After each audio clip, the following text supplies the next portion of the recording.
नमस्कार मित्रांनो, माझ्या एम के मॅथ मॅन चॅनलवर तुमचं स्वागत. मी माझ्या चॅनलवर पोलीस भरतीच्या मागील प्रश्नपत्रिकांचा सराव घेत असते. तसेच छोट्या ट्रिक्सही देत असते. आतापर्यंत आपण अंकगणिताचे या चॅनलवर 400+ क्वेश्चन केलेले आहेत. चॅनलवर नवीन असाल तर सबस्क्राईब करायला विसरू नका. चला तर मग जराही वेळ न घालवता सुरुवात करूया आपल्या व्हिडिओला.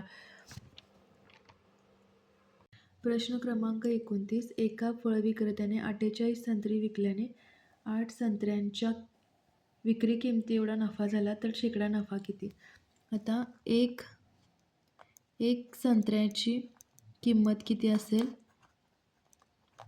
1 रुपये. तर 8 संत्र्यांच्या विक्री किमती एवढा नफा झाला म्हणजेच काय झाला त्यांना? नफा काय किती रुपये झाला आहे? 8 रुपये झाला आहे. आणि 48 संत्री विकले गेलेत म्हणजे विक्री किंमत असणार आहे ती काय असणार आहे? 48 असणार आहे. विक्री किंमत काय असणार आहे? 48 रुपये. पण आपण नफा काढताना काय घेतो? खरेदी किंमत. मग खरेदी किंमत इथं किती होईल? 8चा आपल्याला काय झाला आहे? नफा झाला आहे. म्हणजे खरेदी किंमत काय असणार आहे? 40 रुपये. म्हणजेच शेकडा नफा काय येईल? शेकडा नफा इज इक्वल टू नफा डिवायडेड बाय खरेदी किंमत गुणुले 100. मग नफा किती आहे? 8 संत्र्यांचा नफा आहे. खरेदी किंमत किती आहे? 40 संत्र्यांची असणार आहे. गुणिले 100. 8 पंचे 40. 20% काय असणार आहे? आपलं आन्सर असणार आहे. 20% शेकडा नफा झाला. पर्याय क्रमांक बी.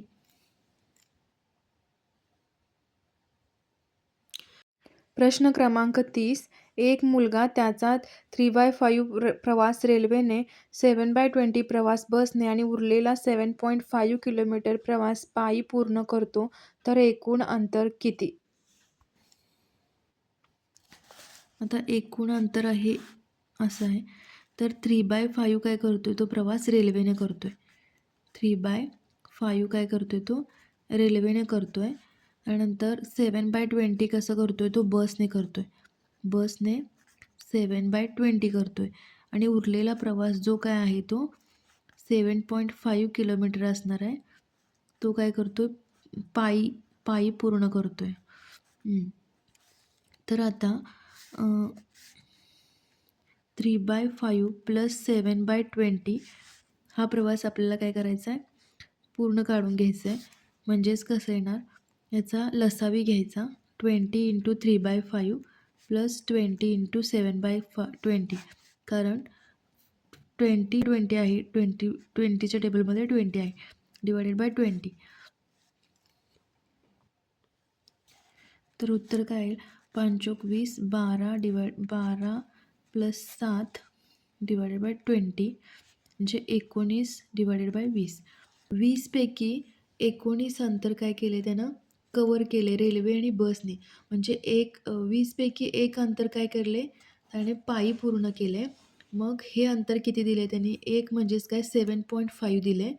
मग आपल्याला पूर्ण अंतर काढायचं आहे. म्हणजेच काय असणार आहे? 20 म्हणजे किती असणार आहे? 7.5 × 20 म्हणजेच काय असणार आहे? 150 किलोमीटर. पर्याय क्रमांक सी. प्रश्न क्रमांक 31. चौरसाची बाजू 20%ने वाढवली तर क्षेत्रफळामध्ये किती पर्सेंटेजने वाढ होईल? आता चौरसाची बाजू जर आपण कन्सिडर केली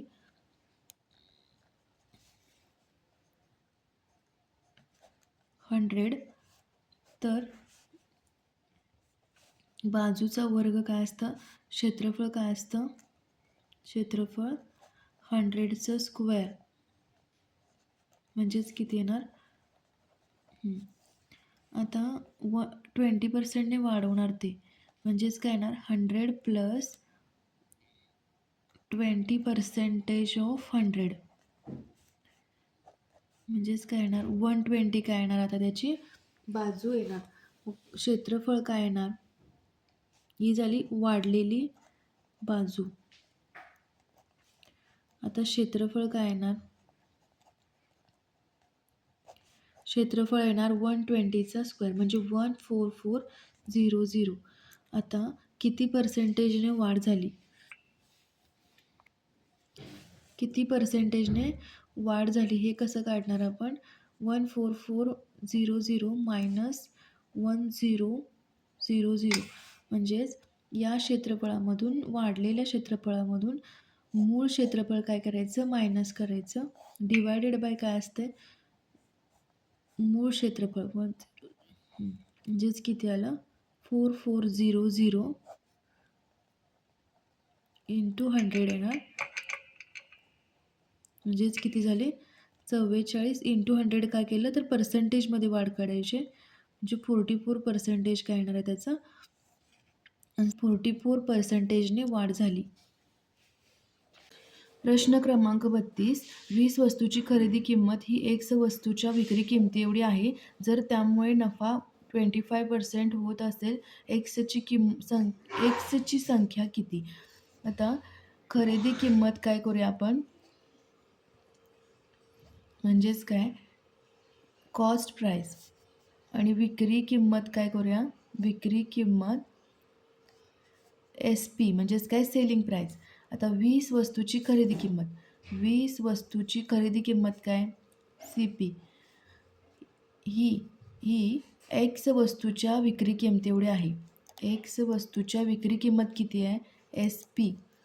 जर त्यामुळे नफा किती होतोय? 25%. म्हणजेच काय? नफा 1 + 25% ऑफ 1 म्हणजेच काय होईल? 1/4 जो 1.20 1.25% of CP selling price. Selling किंमत बरोबर काय असणार आहे? 1.25